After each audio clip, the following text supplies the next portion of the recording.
asalaamaaleykum wa rahmatulah ñu ngi leen di nuyu mbokki internet yi nga xam ne yéenay suivre chaîne bi di Kaba TV ñu ngi am mbégte ak contentement bu baax a baax ci teq ak yéen jotaay yu mel nii tey nag ñi ngi am mbégte ak fierté ci toog ak sunu mag sunu frère monsieur Nar Seck jiite parti bu mag fii xam naa duñ def lu dul jox ko micro bi mu nuyoog mbokki internet yi ak mbokki Kaba yi nga xam ne ñoo ko wër. mu nuyoog suñu mbokk internet bu ko defee ñu mën di dugg ci waxtaan yi monsieur Nar Seck ñoo ngi lay nuyu di la jox nga nuyoo mbokk internet yi nga xam ne ñooy suivre chaîne bi di Kaba TV. maa ngi leen di fay mbokk yi asalaamaaleykum wa rahmatullah maa ngi leen di nuyu wala seen mbokk inspecteur Mamadou Nar Seck di jiite le parti APG Tawfekh bokk coalition Yewwi Askan Wi nekk à la conférence des leaders bég naa lool ci dalal bi ngeen may dalal pour ñu waxtaanee résultat élection yi. merci beaucoup monsieur Nar kon ñun ñoo ko déggantoo monsieur Nar Seck inspecteur jiite AP Tawfekh monsieur Nar Seck question bi nga xam ne moo gën a intéressant jamono ji ku ne xam ne ne démb lañ génn ci élection législative mu nekk voté yi nga xam ne ci la ñuy tabbee pencum ñiy teew ca pencum ndaw réew ñi question bi njëkk mooy ban gis-gis nga am ci élection législative yi nga xam ne weesu nañ ko démb. sant yàlla élection yi gis-gis ci élection yi xaw nu gudd question bu yaatu la ndax y a tout un processus ak beaucoup de biais ay njuumte yu rëy yoo xam ne am na ci processus électoral bi ay manquement yu rëy yu ci am sax mais li am solo mooy li xew démb l'événement bi xew démb nga xam ne les tendances lourdes yi nga xam ne dafa dégagé dafa may une large victoire à l'intercoalition Yewwi ak Wallu loolu di seddu xol suñu xol ñun fii si suñu localité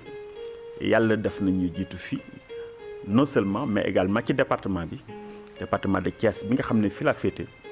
également suñu coalition Yewwi jiitu fi yi sant bu baax di sant militants yi militant APG Tawfekh di ki sant allié coalition bi di ci sant bokk yi ak sympathisants yi nga xam ni ñu votel waaye maa ngi félicité particulièrement mon ami et mon frère Birame Souleye Diop honorable député nga xam ne moom moo jiite liste titulaire député yi xam ne au niveau départemental Yewwi Askan Wi moom moo ko jiite yàlla may leen dem tey ñu ngi leen di félicité et di ñaan yàlla may leen une bonne session de parlementaire. gis nañ ne boobu ba tey démb tendance mi ngi wàcc mais dañuy profité di la laajaale benn question bu intéressant parce que ku ne xam ne démb ki nga xam ne moo jiite liste titulaire Yewwi Askan Wi di kii plutôt Benno Bokk Yaakaar di Tata Mimi Touré gis nañ ko mu def benn déclaration minuit daan ne ñoom ñoo gagné élection yi ndax lu tolloog ci fanweeri département ñoom ñoo ko gagné ba ndax loolu ban jàngat nga am ci sortie boobu nga xam ne Tata Mimi Touré def na ko. voilà madame Mimi Touré mbër la rek comme ni ñu nekkoon mbër ñun ci làmb ji moom du arbitre électoral donc ñu jógee ci làmb ji kenn ku ne sañ man maa daan fëgg dëndëm l'arbitre électoral am na déjà ñu nekkoon ci terrain bi constaté ko li génn ci bureau de vote yi li mu wane la tendance lourde qui s'est dégagée mooy que ni Yewwi dafa rafler l'essentiel ci des départements ci au niveau national au niveau international loolu moom mooy li nga xam ne ni feeñ na moom la ñu dégg ci presse bi moom la ñu suivre loolu la ñu am li ñu gis également suñu localité nga xam ne bureau de vote yi nga xam ne dugg nañu fa centre de vote yi nga gis la ñu gis mooy dëgg-dëgg Yewwi mooy jiitu de loin loolu la ñu constaté moom nag boo ko neexee en tant que acteur du jeu mën na wax ne moom joxe résultat yu ko neex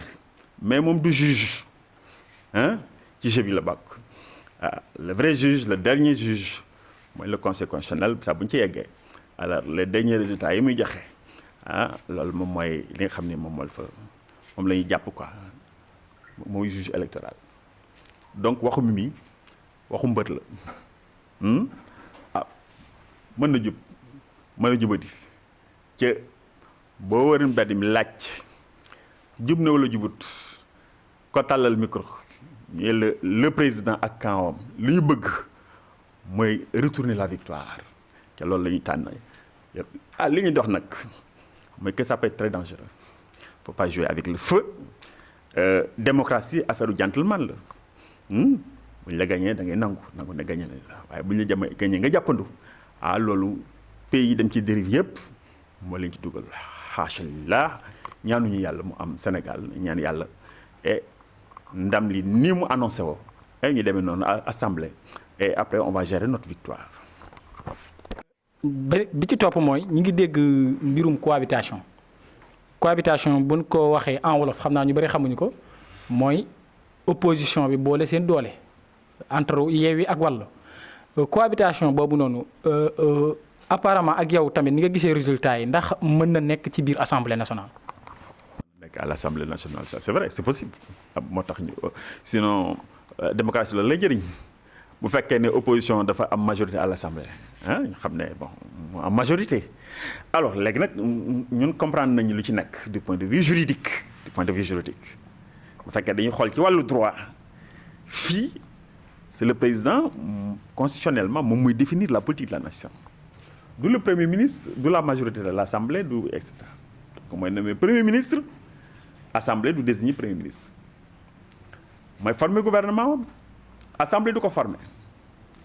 le président de la république mooy définir la politique de la nation assemblée définir la politique de la nation assemblée ñaari rôle la am sinon ñett représenter le peuple contrôler l'action du gouvernement et voter les lois loolu lay def waaye du gouverner et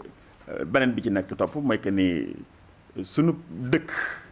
présidentialisme dafa am doole présidentialisme mooy ne daanaka lépp dafa nekk ci loxol benn nit c'est extrêmement dangereux réew moo xam ni toutes les décisions sont concentrées entre les mains d'une seule personne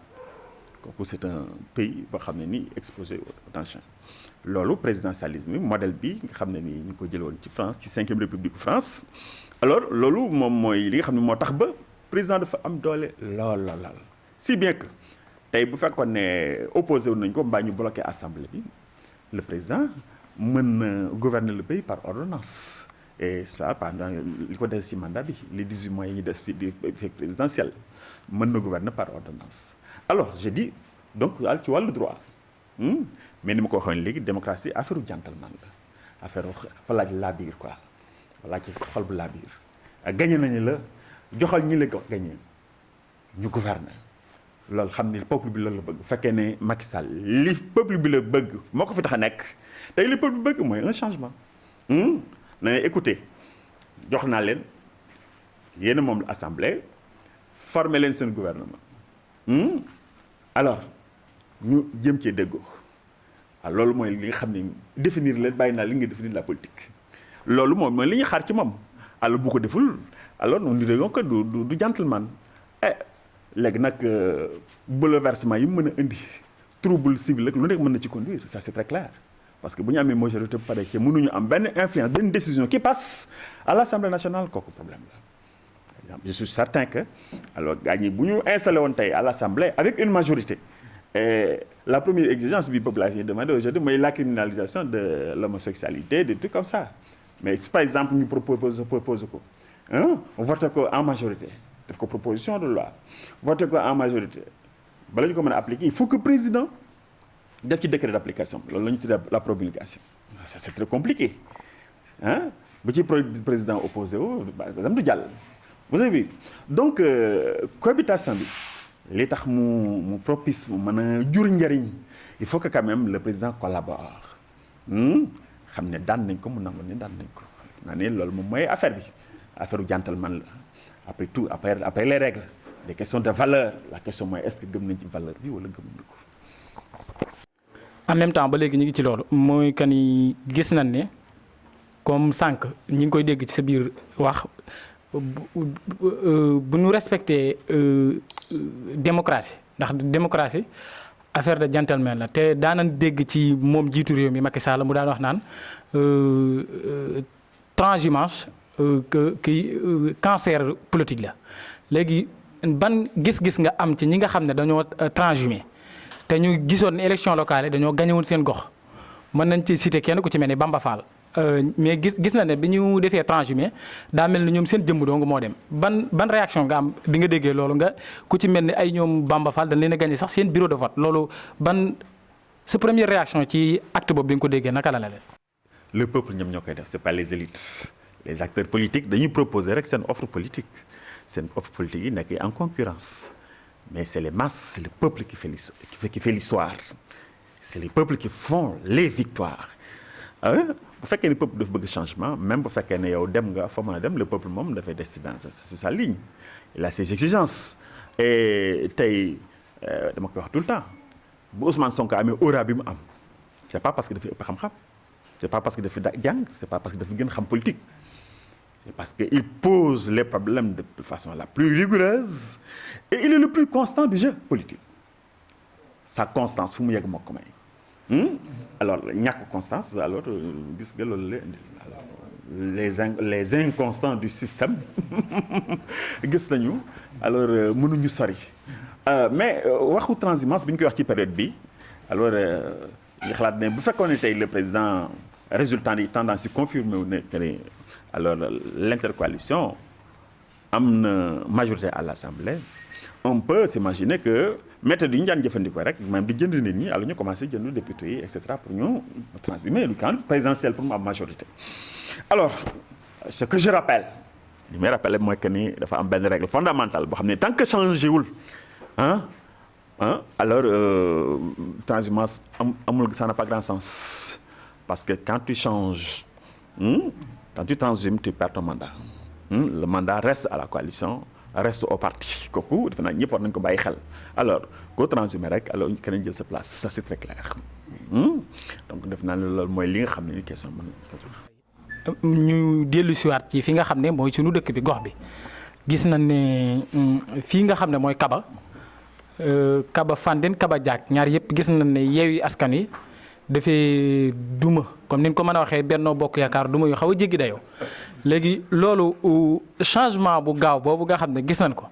ñu bari sax démb rek ñoo ngi koy dégg ñu naan ñenn ñi naan monsieur Nar Seck bu fekkoon tey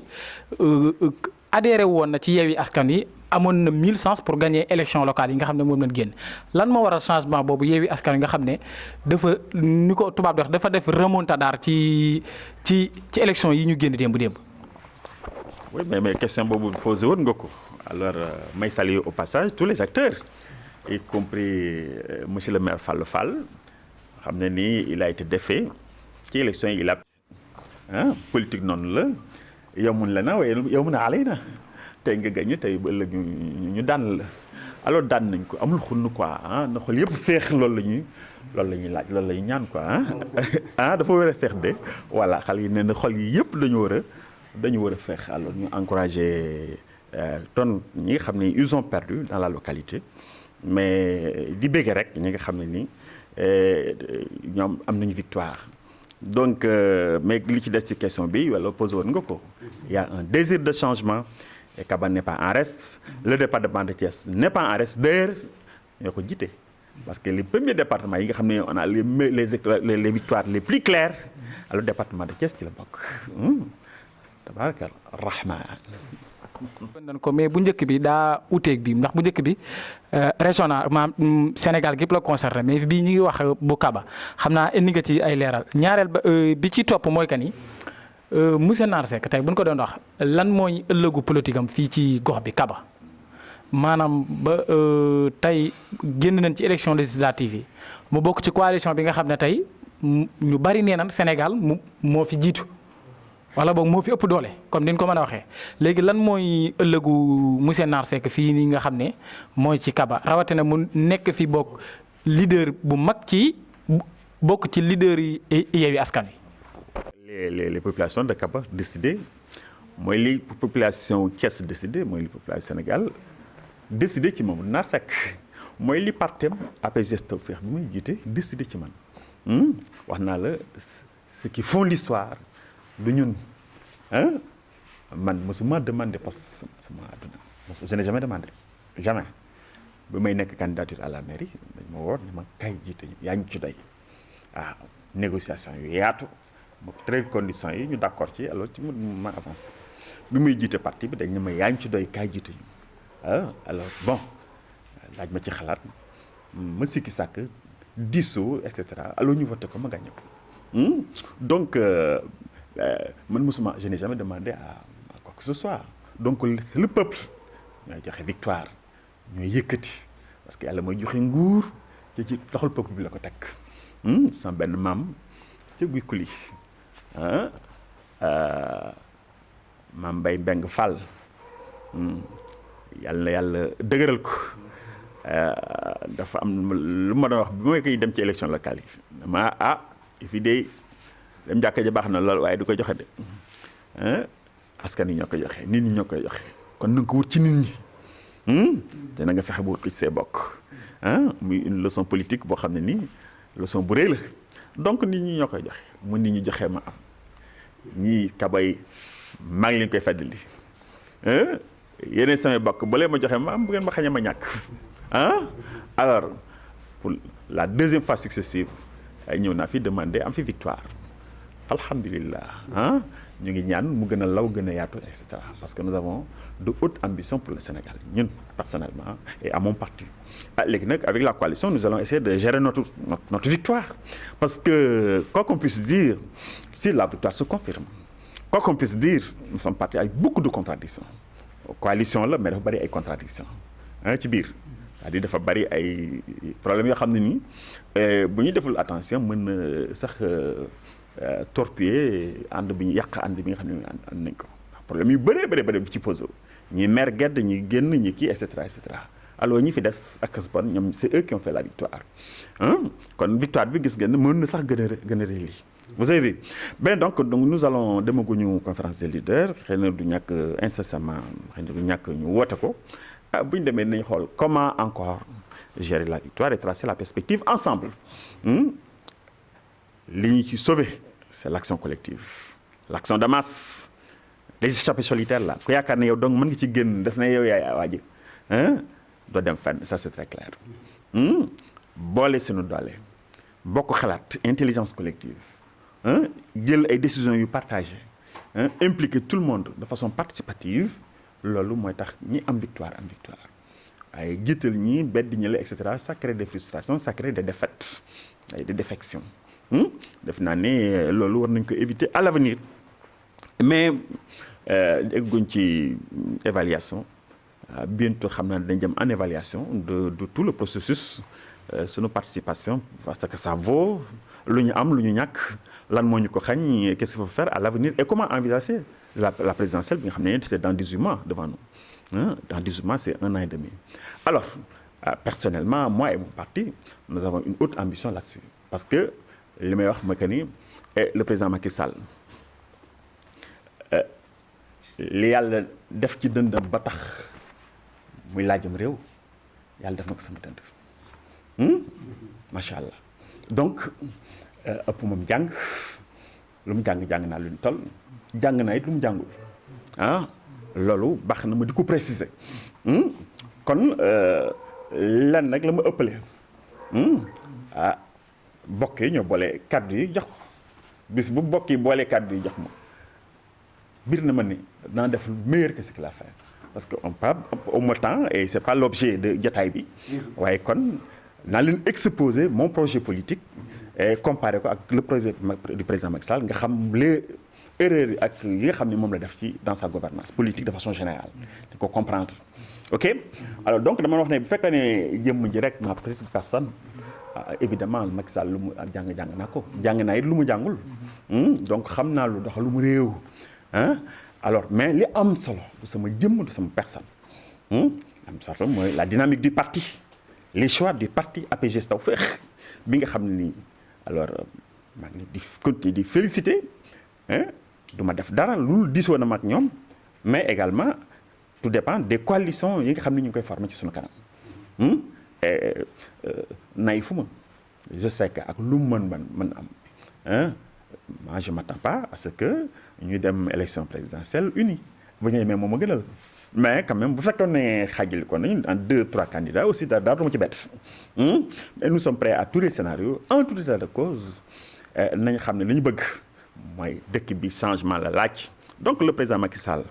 ak ses substituts moo xam day nekkaat candidat moo xam day nekkaat leneen ak lu mu dafay tegaat keneen li ñu bëgg mooy ñoom ñu jël leen fii tax ñu indi beneen régime politique yeneen i changement donc ci loolu ci la ñuy dox ci la ñuy liggéey ñaan yàlla mañ ci ndam bëgg population yëpp ànd ci ak ñun bi isnillahi taala. jeunesse bi nga xam ne jeunesse su Kaba la waaw xam naa ci question boobu ci la ñuy tënkee kii bi boo ñu ci tontee rek après ñu mën a tëj jotaay bi lu intéressé jeunesse su Kaba parce que sànq dama ko dégg say biir wax nga ni am nga tuuti plan politique léegi est-ce que xam naa dañ la koy ñaan boo ñu ci mënee cofal tuuti ndax loolu intéressé na mbokki internet yi nga xam ne ñooy suivre scène bi di Kaba TV en même temps tamit ñi nga xam ne ñoo teew ci conférence de presse bi ndax bu ñu waxee monsieur Nar Seck doonatul ku ndaw ndax ku participer ci élection locale yi ñu génn tamit en même temps wax nga ko sànq tegatoo sa bët ci ay maire kiy teg bëtam présidence de la république kooku yaakaar naa wërta nekk koo xamante ni war ngaa mën a cof tuuti sax ci li nga xam ne teg nga ko ci plan politique nga waxal ñu ci benn wala ñaar rek ba pare ñu daal di mën a tënk jotaay bi. alors dama bëggoon mu nekk beneen séance bon ce qu'il faut comprendre mooy que un projet politique alors doo xëy rek nelaw gént rek toog sa bureau rek nga bind ko nga étudier réalité ba xool fu situation bi toll ak fu ñu défi yi féete Sénégal fan lay défi féete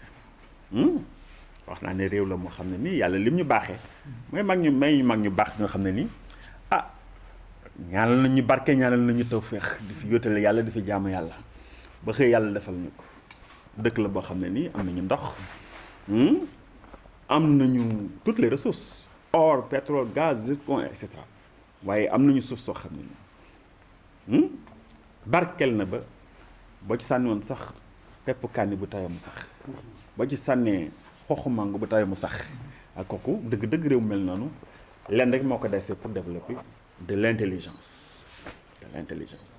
alors naka la ñu fexee ba am de l'intelligence alors c'est une révolution scolaire mais avant d'en arriver là ñu indi ay changements ci dëkk bi la première chose à faire c'est de savoir que suñu défi numéro 1 mooy que dëkk bi dafa nekk ci ay loxo wax naa ne réew lañu moo xam ne ni dëgg-dëgg yàlla baaxee nañu lu nekk waaye nous ne contrôlons rien lépp tout est ay puissances étrangères ay multinationales ñoom ñoo ko téye ca li ñuy sédd dafa néew laal donc c'est nécessaire de réviser le contrat c'est nécessaire alors ce qu'il nous faut pour être très pédagogique c'est une deuxième indépendance il nous faut une deuxième indépendance nationale la première indépendance c'était un leurre aw nax la woon il nous faut une deuxième indépendance sur le plan monétaire sur le plan culturel sur le plan économique sur le plan alors bien des plans donc pour tënk rek gàttal il nous faut une deuxième indépendance pour la langage bu clair la deuxième chose mooy que dëkk lañu boo xam ne y a beaucoup de désordre il y a beaucoup de désordre sur le plan politique sur le plan institutionnel sur le plan justice bi dafa jaxasoo assemblée dafa jaxasoo l'exécutif dafa laajaat benn remise en ordre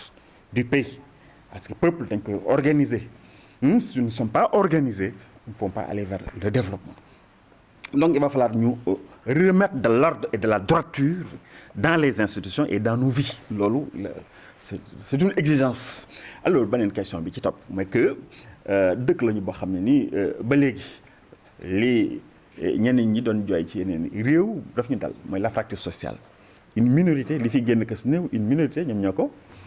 yor seen loxo la majorité yoruñu dara donc ni ko constitution bi waxee ne nous sommes une république sociale parce que le Sénégal est une république laïque démocratique et sociale république sociale boobu pour ñun ça compte beaucoup parce que ça intègre la justice la valeur de justice ça intègre la valeur de solidarité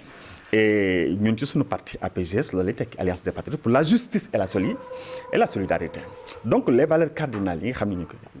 dafa impliquer tey ñu instaurer def réalité ce qu'on appelle la république sociale mën nañ ko demander détaillé alors c'est 3 grandes réformes su fekkee ne instauré nañ ko léegi nag ñu attaquer le grand chantier du développement alors loolu nag avec 3 révolutions une révolution scolaire pour former des intelligences une révolution industrielle ce n'est pas normal que adduna bi nekk ci 3e révolution industrielle alors que ñun defaguñu suñu première Alors une révolution industrielle ndax ñu mën a dabe sur le plan industriel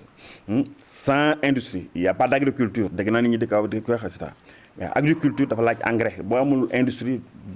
doo am engrais agriculture dafa laaj ay machine c'est un produit industriel industrie moo koy produit agriculture dafa laaj semence c'est un produit de laboratoire agriculture dafa laaj un encadrement technique c'est des ingénieurs des techniciens supérieurs et il faut les former il faut et cetera agriculture donc sans l'industrie alors mënoo def dara ci agriculteur donte agriculture la ñu bëgg a def sans industrie mënoo exploiter le pétrole mënoo ko jariñoo mënoo exploiter le gaz alors da ngay jël matière brute rek première rek exporter il faut tout transformer ici c'est un enjeu de croissance économique de créer des emplois générer des revenus pour les ménages et cetera donc loolu mooy yoon wi nga xam ne bi ci des nag alors la transformation qualitative de notre qualité de vie c'est très important à commencer par notre environnement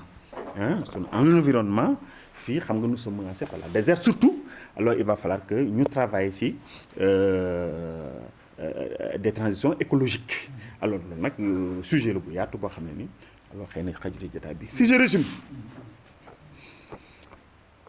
mën a wax ak sama mbokki sénégalais yi sama mbokki kaba yi dama leen ñun li ñu bëgg mooy nous voulons une deuxième indépendance li ñu bëgg mooy réew mi dox ci jub ci justice li ñu bëgg mooy réew mi dox ci solidarité des formes de solidarité entrepreneuriale actionnariale et cetera dans les quartiers dañ koy def dañuy dajaloo ba defar suñu jàkk sur le plan religieux defar suñu daayira sur le plan donc spirituel mais noonu la ñuy dajaloo également defar suñuy association sur le plan sportif mais pourquoi duñu dajaloo defar suñuy entreprise des associations sportives culturelles mais et la dimension économique il faut l'intégrer alors ci loolu du man rek maa koy xalaat dégg naa ay acteurs sur le terrain wax ko très intelligent ce qui est très pertinent parce que ça traduit la vision que nous avons de l'organisation de la production économique ali ci des nag mooy alors opérer les trois révolutions une révolution scolaire une révolution industrielle et une révolution écologique c'est ça mon programme xam naa dañ koy bu ñu ko temps bi mayee dinañ siqaat ak yow surtout ci point yu am solo yi nga wax nga gën koo développer boo amee disponibilité rek nga may ñu ko ñu ñëw siq ak yow waxtaan ci loolu parce que amal na importance village bi amal na importance Sénégal partout parce que bu nit ki comme ni nga ko waxee sànq ñu bari mag yi xëy na ëppale la ko ci mu jàng parce que li nga fi wax nii bu ñu dee xool patriote dëgg maanaam moom ngay visionné di dund yaakaar naa am na kenn ku bëgg a laaj benn question ci ñi nga xam ne ñoo fi teew.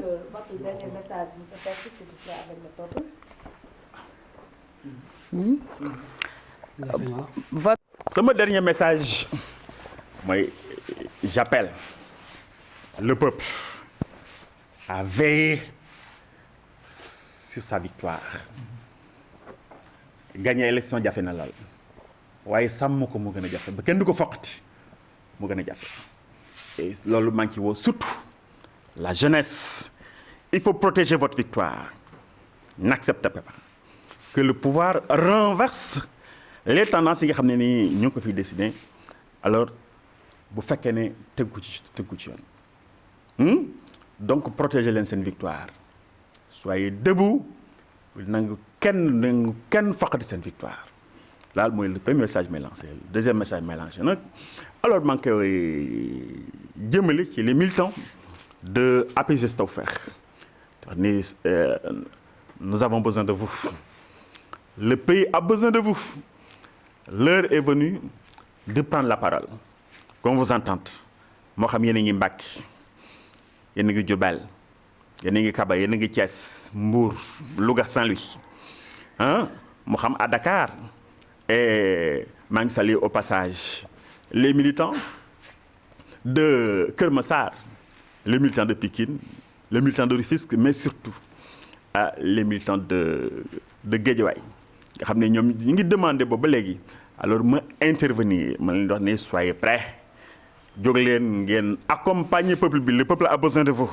et prenez la parole et expliquez méthodiquement techniquement quel est votre projet politique quelle est votre alternative à la situation présente loolu dafa jaar la nekk ni ñu dégguñu dafa jaar c'est très urgent que ñu dégguñu alors donc soyez prêts ngeen déglu mot d'ordre yi ci ngeen koy suivre déglu mot d'ordre yi nga xam ne moom la parti bi di joxe kenn ku ne jéem ko appliquer kéem lay kattanam loolu mooy message yi nga xam ne moom la ko donc pour l'ensemble des citoyens l'ensemble des patriotes protégez votre victoire. Pour les militants de l'APJ Faire, je dis soyez prêts et écoutez jamono yi ñu toll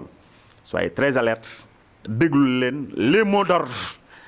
et soyez prêts à les appliquer incha allah taala may sant ñëpp di leen gërëm di sant Kabir TV di sant également sama sister Yaba Seck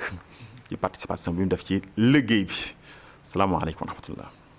yéen mbokki internet yi ñoo ngi am mbégte ak contentement ci topp gi ngeen ñu doon topp ñu toog ak monsieur Nar Seck mu nekk jiite parti APR Tawfekh di ko sant di ko gërëm ci disponibilité bi nga xam ne may nañu ko ku ne xam na ne jamono ji ñu toll bu élection yi jàll ci bëree bëri xëy na temps bi di ko maye en même temps tamit ñuy wax mbokki internet yi nga xam ne ñooy suivre chaîne bi di Kabir TV ñuy abonné